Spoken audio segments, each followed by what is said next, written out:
Purvanchal university ఇది కేవలం university కాదు మీ సక్సెస్ స్టోరీకి చిరునామా. లేదా మీకు నటిగా ఆ 900 సినిమాలు మీ గుర్తింప? శ్రీహరి భార్య అని. ఎప్పటికీ శ్రీహరి భార్య, ఎస్. అదే మీ గుర్తింపు. ఎప్పుడు నాకు 30 years అయింది పెళ్ళి అయ్యి. మేడం అప్పటి నుంచి నేను మిసెస్ శ్రీహరి అని. నేను ఇంకా పాత దీనికి వెళ్ళడానికి లేదు. బట్ ఇప్పుడు సినిమాలు ఐ స్టార్టెడ్ డూయింగ్ అగైన్. ఓ ఒక సూపర్. సినిమా చేశాను. మళ్ళీ వారికి చెప్పాను, నేను మిస్సెస్ శ్రీహరినే పెట్టమని చెప్పాను. వాళ్ళు చెప్పారు, మేడం ఇక్కడ తమిళనాడులో మిమ్మల్ని గుర్తుపెట్టరు, మిస్సెస్ శ్రీహరి అంటే మేము ఇట్లా పేరు వచ్చి వేసుకొని. నేను చెప్పాను డిస్కో శాంతి అలైస్ అని వేసుకోమని చెప్పాను. కానీ నాకు మిస్సెస్ శ్రీహరియే. Super madam. ఈరోజు మీ పుట్టినరోజు, అంటే ఇయర్ చెప్పొచ్చా నేను? చెప్పండి, దీంట్లో ఏముంది. 60 సంవత్సరాలు ఎస్. అంటే ఒక పరిపూర్ణమైన జీవితం. అయితే మీ ప్రతి పుట్టినరోజుకి శ్రీహరి గారు ఆ రోజు రాత్రి కరెక్ట్గా 12 గంటలప్పుడు మీకు ఒక గిఫ్ట్ ఇచ్చేవాళ్ళు, ఎంతో కొంత బంగారం. కరెక్టా? ఈ పుట్టినరోజు నాడు శ్రీహరి గారిని ఎంత మిస్ అవుతున్నారు? Still I miss. ఎప్పుడు నేను మళ్ళీ ఆయన దగ్గర చేరేదాకా నేను మిస్ అవుతూనే ఉంటాను. ఆయన లేని లోతు ఇప్పుడు నా పిల్లలు కరెక్ట్గా 12 o'clock సేమ్ బాబాయ్ ఎట్లా నాకు గిఫ్ట్ ఇచ్చారు, సేమ్ అదే 12 o'clockకి. బాబాయ్ అంటే ముందే అంటే నేనే కొంటాను కాబట్టి అది ఆయన చెప్పేస్తారు, నీ ఇష్టం అని చెప్పేస్తారు, తీసుకొస్తాను. అది ఉండేది. సర్ప్రైజ్ ఇచ్చేదంటే ముద్దు, దానికి విలువ లేదు. ఇప్పుడు నా పిల్లలు వచ్చి సర్ప్రైజ్ వాడు ఇప్పుడు పెరిగారు కాబట్టి పెద్ద అదే ఆల్మోస్ట్ 25 years దగ్గర అయింది. సో ఇప్పుడు వాళ్ళు వచ్చి మా పెద్ద బాబు చిన్న శశాంక్ అండ్ మేఘాంశ ఇద్దరు నాకు సర్ప్రైజ్ గిఫ్ట్ ఇస్తున్నారు. ఈ 60th birthday కూడా ఏదో ఒకటి పెట్టుకున్నారు. నాకు ఇంకా మొత్తం కుస్ అని మాట్లాడుకుంటున్నారు. ప్లాన్ జరుగుతుంది, ఏదని నాకు చెప్పట్లేదు. అది కేక్ నుంచి అన్నీ ఏదో అమ్మకి ఎవరో అడిగితే అమ్మకి చెప్పొద్దు. అయితే ఒకరోజు మీ బర్త్డే అర్ధరాత్రి అయిపోయింది, బయట షాపులన్నీ క్లోజు. శ్రీహరి గారు మిమ్మల్ని కారు ఎక్కించుకొని తీసుకెళ్ళి. బర్త్డే కాలేదు, రేపు బర్త్డే అంటే అదే 16th. అంటే ఈరోజు బర్త్డే అంటే నిన్న రాత్రి ఫ్రెండ్స్ తోటి కూర్చొని ఆయన పార్టీ, ఆయన ఎప్పుడు రోజు ఆయన షూటింగ్ నుంచి తొందరగా వచ్చేస్తుంటే ఎవరైనా ఒకళ్ళు ఉంటారు, స్టోరీ డిస్కషన్ ఏదో ఒకటి జనాలు ఉంటూనే ఉంటారు. నేను ఈయన కొంచెం మినిస్టర్ వీళ్ళు ఇంకా ఫ్రెండ్స్ కామెడీ ఆర్టిస్ట్ వీళ్ళందరూ కూర్చొని చేస్తున్నారు. వీళ్ళు ఏదో అది తీసుకొని రమ్మంటున్నారు, ఇది తీసుకుని నేను వంటగది నుంచి చేసి పంపిస్తున్నాను, ఈ పని వాళ్ళు అందిస్తున్నారు. 9 అయింది. నాకు అప్పటిదాకా ఈయనకి మర్చిపోయారు. సరే చూసాం అనుకున్నాను. ఆయన ఎప్పుడు నా బర్త్డే కానీ ఎప్పుడు ఏం అడగలేదు. ఎవ్రీ బర్త్డే ఆయనే నాకు కొన్ని ఇస్తారు. అంటే ఒక వారం ముందు నుంచే చెప్తుంటారు, నీకేంది కావాలంటే కొనుక్కోవే, నీకేం కావాలంటే కొనుక్కోవే అంటారు. నేనే కొనుక్కుంటాను. నేను వెళ్ళి షాప్ దగ్గర వెళ్ళి ఫోన్ చేస్తాను, బాబా ఇంత అవుతుందని. నాకెందుకే చెప్తున్నావు, నువ్వు కొనుక్కోవే అంటారు. ఆ రోజు 9:30, 9:30 దగ్గర 10 దగ్గర అవుతుంది. లుంగి మీదే ఉంటారు బాబా. ఇప్పుడు పరిగెత్తుకొని లోపలికి వచ్చారు. వస్తే తల్లి మర్చిపోయాను, ఆయన అమ్మ నేను తల మీద కొట్టుకొని దాదా బట్టలు వేసుకొని రా అన్నారు. నేను నైట్ మీద ఉన్నాను, ఆయన లుంగి మీదే ఉన్నారు. ఏంటి బాబా అంటే, నువ్వు పో డ్రెస్ వేసుకొని రా అన్నారు. ఎంత బట్టలు వేసుకొని రా అన్నారు. వెళ్ళి డ్రెస్ మార్చుకొని వచ్చాను. ఆయన లుంగి మీద వచ్చి డ్రైవర్ని బండి తీయమన్నారు. దావని స్ట్రైట్గా మన ఎదురింట్లో జ్యువెలరీ షాప్ వాళ్ళు ఉన్నారు, వాళ్ళది షాప్ ఉంది పంజగుట్టలో. స్ట్రైట్గా అక్కడ తీసుకెళ్ళారు. తీసుకెళ్ళి షట్టర్ వేసేసారు. అంతే ఓనర్ వెళ్ళిపోయారు. పని వాళ్ళు షట్టర్ వేసేసి బయలుదేరుతున్నారు. వచ్చే హే షట్టర్ ఉప్పర్గారు అన్నారు. నాకు అసలు ఏం అర్థం కాలేదు. వాళ్ళు భయపడిపోయారు అంటే శ్రీహరి గారు రావడం. ఏంటి సార్ అన్నారు. అంటే ఓనర్ చల్లగా అదే చెప్పారు, వెళ్ళిపోయారు, హిందీలో చెప్పారు. హే మేము ఊరుగారు అన్నారు. వాళ్ళు ఓపెన్ చేస్తున్నారు. ఈ లోపల ఫోన్ వెళ్ళింది ఓనర్కి. ఆయన పరిగెత్తుకుని వచ్చారు. వచ్చి ఫుల్ తలుపు ఓపెన్ చేశారు. వెళ్ళారు, ఇట్లా చూశారు. నీకేం కావాలి కొనుక్కోవే అన్నారు. నువ్వు సెలెక్ట్ చేయి బాబా అన్నాను. ఇట్లా చూశారు. ఏం కావాలంటే నాకు ఉంగరం కొనివి బాబా అన్నాను.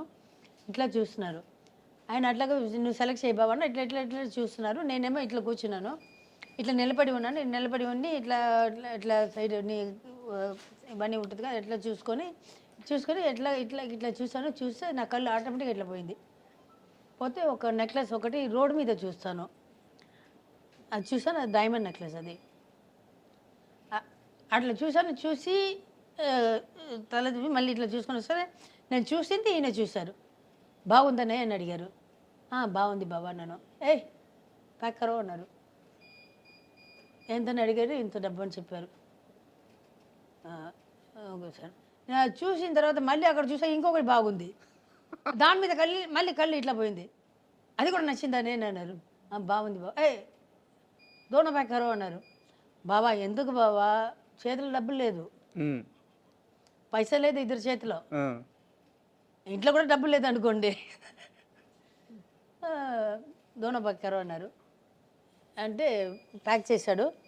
ప్యాక్ చేసి ఇంట్లో తీసుకొచ్చాడు. ఫస్ట్ టైం బాబా నాకు కొని ఇచ్చిన డైమండ్ నెక్లెస్ అది. మరి ఆ పేమెంట్ ఎలా జరిగింది? అది బాబా చనిపోయిన తర్వాత కూడా ఒక ప్రాపర్టీ ఇమ్మని, అప్పుడు కొంచెం బ్యాలెన్స్ ఉంటుంది. వచ్చినప్పుడు వచ్చిన ఆయనకి వాళ్ళు అడిగి ఎదురింటి పొద్దున కనిపిస్తుంటారు, వాళ్ళు అడగరు. ఆయన అసలు అడుగురు. ఈయనకి నేను ఎప్పుడైనా గుర్తు చేసా పంపేవే అంటారు, పంపిస్తామా అంతే. అంటే ఆయన ప్రేమది మిమ్మల్ని ఎట్టి పరిస్థితుల్లో మర్చిపోవు. అసలు ఎంత నాకు అట్లాంటి హస్బెండ్ ఎవరికైనా దొరుకుతారని నాకు తెలియదు, అంత ఇదిగా చూసుకుంటారు. అండ్ మేడం, నేను ఈ మధ్యకాలంలో ఒక 5-6 ఇంటర్వ్యూలు చేసే క్రమంలో శ్రీహరి గారితో పనిచేసిన చాలామంది దర్శకులను ఇంటర్వ్యూ చేశాను. అయితే ఎవరిని? వి సముద్ర గారిని చేశాను, చంద్రమహేష్ గారిని ఇంటర్వ్యూ చేశాను, ప్రేస్ రాయ చంద్రమహేష్. సో దేవి ప్రసాద్ గారిని ఇంటర్వ్యూ చేశాను. కెమెరామ్యాన్ లేదు, ఆయన డైరెక్టర్. వారికి శ్రీహరి గారే ఫస్ట్ సినిమా ఛాన్స్ ఇచ్చారు. అయితే ఆ సినిమా ప్రొడ్యూసర్ కారణంగా ఆగిపోయింది. ఆయన వేరే సినిమా చేశారు శ్రీకాంత్ గారితో. ఇలా చాలామంది శ్రీహరి గారితో పనిచేసిన ప్రతి ఒక్కరు ఆయన ప్రస్తావన వస్తూ ఎంత ఎమోషనల్గా మాట్లాడుతున్నారంటే, ఒక చిన్న ఎగ్జాంపుల్ చెప్తాను. చంద్రమహేష్ డైరెక్టర్ మాట్లాడుతూ, ఒకరోజు శ్రీహరి నేను అసిస్టెంట్ డైరెక్టర్ని, శ్రీహరి గారు అప్పుడప్పుడే యాక్టర్గా పైకి వస్తున్నారు.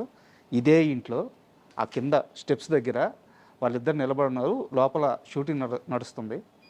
మహేష్ ఎప్పటికైనా ఇలాంటి ఒక ఇల్లు నేను కొనాలి అని చెప్పి శ్రీహరి గారు అన్నారంట.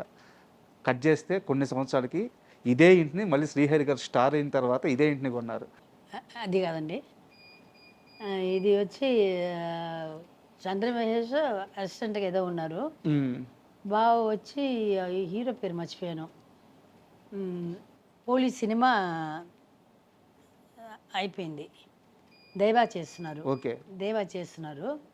చేసినప్పటికీ ఇక్కడ పాత విలన్ సినిమా కూడా కొంచెం అప్పుడు రిలీజ్ అయింది, మీకు గుర్తుండొచ్చు. అదేదో జరుగుతుంది. ఈ పైన బాల్కనీలో నిలబడి చూసారంట. చూసి ఇట్లా ఉంటే పైన బాల్కనీలో అంటే బాబా చంద్రమహేష్ ఇద్దరు ఉంటే, ఈ ఇల్లు ఎప్పుడైనా కొంటానయ్యా అని చెప్పారు. ఈ ఇల్లు ఎప్పుడైనా కొంటానయ్యా అంటారంట. కరెక్ట్ పోలీస్ దేవా సాంబయ్య సినిమాకి ఇదే ఇల్లు కొన్నారు. బాగా ఎంతో ఇష్టపడి కొనుక్కున్నారంట. కొనుక్కున్నారు కానీ తిప్పులు నేనే పడ్డాను చాలా. తర్వాత వాస్తు అని, తర్వాత పెయింటింగ్స్, వాస్తు 3 సారి మార్చాను. నేను ఒక్కొక్కసారి చేసినప్పుడు అంతా చెప్తాను, బాబా దీనికి ఖర్చు పెట్టేదని నిజంగా ఇట్లాంటి ఇల్లు ఇంకొకటి కొనేదాన్ని. ఎవడైనా వస్తాడు, వాస్తు బాగాలేదు అంటాడు, ఆఫీస్ రూమ్ ఇక్కడ మార్చాను, కిచెన్ ఇక్కడ మార్చు అంటాడు, ఇది ఎత్తుగా ఉంటుంది అంటాడు, ఏదో ఒకటి మార్చునే ఉంటాము. నేను లాస్ట్ చివరికి చెప్పాను, బాబా నువ్వు చెప్పేసి వెళ్ళిపోతున్నావు షూటింగ్కి, ఆ దుమ్ము ఒకటి పడదు, నాకు వచ్చి చచ్చేది నేనే, నా వల్ల కాదు బాబా, కావాలంటే మన పాత ఫ్లాట్కే వెళ్ళిపోతాం బాబా అని చెప్పాను. అప్పుడు సైలెంట్గా అయ్యారు. అంటే ఒక్కసారి మీ లైఫ్ విషయానికి వస్తే, మీరు చాలా ఇంటర్వ్యూలో చెప్పారు. సో నేను ఆ విషయం లోతుల్లోకి వెళ్ళట్లేదు, కానీ మీ జర్నీ మొత్తం చూస్తే ఒక అంతులేని కథ సినిమాలో మన జయప్రద గారి క్యారెక్టర్ లాగా అనిపిస్తుంది. కుటుంబ బాధ్యతలు చాలా చిన్న వయసులో పైన వేసుకొని అందరినీ సెటిల్ చేసి. అదే నేను మా నాన్న అబ్బాయిన కన్నే బదులు అమ్మాయిన కన్నేశారు. సో వాళ్ళదాన్ని తీర్చాను. తీర్చిన తర్వాత had a very good life. బాబా నన్ను గోల్డ్ ప్లేట్లో పెట్టుకొని, గోల్డ్ కూడా చెప్పాను, వైట్ గోల్డ్లో అంటే డైమండ్ గీమండ్ వైట్ గోల్డ్లో వజ్రాలు పెట్టిన ప్లేట్లో పెట్టుకొని నన్ను ఇట్లా చూసుకున్నారు నన్ను. అక్కడ బాగుండేదాకా నాకు అసలు ఏం లోతు లేదు. బాబా నాకు ఇది కావాలంటే బాబా నేను ₹1 అడిగితే ₹1,00,000 ఇచ్చేవాళ్ళు. అట్లాగే చూసుకున్నారు నన్ను. బాబా పోయిన తర్వాత అప్పుడు తెలిసింది. ఒక 7 years నేను దీనికి వెళ్ళిపోయి మళ్ళీ బయటకు వచ్చిన తర్వాత అప్పుడు తెలిసింది జనాలంటే ఇట్లా ఉంటారు, చుట్టాలంటే ఇట్లా ఉంటారు, ఫ్రెండ్స్ అంటే ఇట్లా ఉంటారు. అప్పుడు తెలుసుకున్నాను. అది తెలుసుకున్న తర్వాత టుక్ సమ్ టైమ్. దాంట్లో నుంచి కూడా మా బావతోటి ఇట్లా ఉన్న వాళ్ళు ఇట్లా మారిపోయారే, అది ఆ బాధ నుంచి బయటికి రావడానికి కొంచెం టైం పట్టింది. ఇప్పుడు మనుషులంటే ఇట్లాగే ఉంటారు, మనంగా ఉంటాము. ఇప్పుడు నా వల్ల ఏదైనా కుదిరింది అనుకోండి, నా వల్ల చేయగలిగింది, నా దగ్గర ఇప్పుడు నాకు మించిన డబ్బు ఏదైనా ఉంటే నేను చేస్తున్నాను. గ్యారంటీ ఇప్పుడు కూడా ఇప్పుడు నా కొడుకు చిన్న కొడుకు ఇప్పుడు హీరోగా అయ్యాడు. మేఘాంశ హీరోగా అయ్యాడు. శశాంక్ కూడా ఇంకా కొన్ని రోజులు డైరెక్టర్ అవుతాడు, పెద్దబాబు. అయితే వాళ్ళు కూడా చెప్పాను, అదే చెప్పాను. కానీ నాన్నలాగా ఉండొద్దు. నాన్న ఇచ్చే ₹100 ₹70 ఖర్చు పెట్టేసి 30%, 33% ఇన్కమ్ ట్యాక్స్ పోతుంది. మిగతా అది ఉంది కదా, దాంట్లో సగం మనం దాచిపెట్టుకొని సగం మనం హెల్ప్ చేస్తే పర్లేదు. ఈయన ఇంటి ఖర్చుకి మాత్రం ఇచ్చేసి మొత్తం అన్ని దానం చేసేవాడు. అట్లా ఉండొద్దని చెప్పాను. మీ ఫ్యూచర్కి కొంచెం దాచిపెట్టుకొని మిగతా చేయండి. ఇవే చేతులతో ఇదే ఇంట్లో కొన్ని లక్షల రూపాయలు ఎన్ని రోజులు మీరు తీసుకొచ్చి ఎంతమందికి డొనేషన్ ఇచ్చున్నారు? చాలా మందికి ఇచ్చాను. వారంతా శ్రీహరి గారు చనిపోయిన తర్వాత మీ కుటుంబానికి అండగా నిలబడ్డారు. అది వచ్చి హెల్ప్ కోసం వచ్చిన వాళ్ళు, అది పర్వాలేదు. ఇప్పుడు హెల్ప్ అంటే లేదనే వస్తారు, అంటే పేదవాళ్ళే వస్తారు. ఇప్పుడు బాబా చాలా మందిని చదివిపించారు. ఇప్పుడు వాళ్ళు చదువుకుని ఒక పోస్టుకు వెళ్తే కూడా వాళ్ళకి ఎంత వస్తుంది? 50,000 ₹1,00,000 వస్తుంది. దాంట్లో మనం ఏం అడుగుతాము? వాళ్ళ ప్రేమ ఉంటే సరిపోతుంది.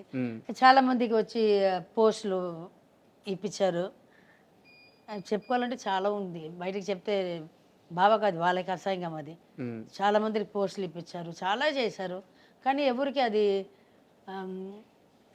అది ఒక విశ్వాసం కూడా వద్దు, ఒక ఆయన చేశారు, ఆయన ఫ్యామిలీ ఇట్లా ఉందే, వాళ్ళు ఎట్లా ఉన్నారు, ఎట్లా వాళ్ళకి అందరికీ తెలుసు. బాబా ఇట్లా హెల్ప్ చేస్తున్నారు అనేది అందరికీ తెలుసు. చేసి వాళ్ళు ఎట్లా బతుకుతున్నారు, వాళ్ళు భోజనంకి ఏం చేస్తారు, అది అడగడానికి కూడా ఒక్క మనిషి లేదు. తిన్నారా లేదా అని అడగడానికి కూడా లేదు. అదే మేడం నేను ఎట్లా ఉన్నారు. అయితే ఇంకో విషయం, శ్రీహరి గారు సినిమాలు చేస్తున్నప్పుడు, ఆయన బతికున్నప్పుడు ఎంతోమందికి దానం వేరు, అప్పు వేరు. అంటే మీరు ఏదో వడ్డీకి కాదు, చేబూతులు ఇచ్చున్నారు. ఆయన చనిపోయిన తరువాత పక్క రోజే నేను శ్రీహరికి డబ్బులు ఇచ్చేసాను, శ్రీహరి నా దగ్గర డబ్బులు తీసేసుకున్నాను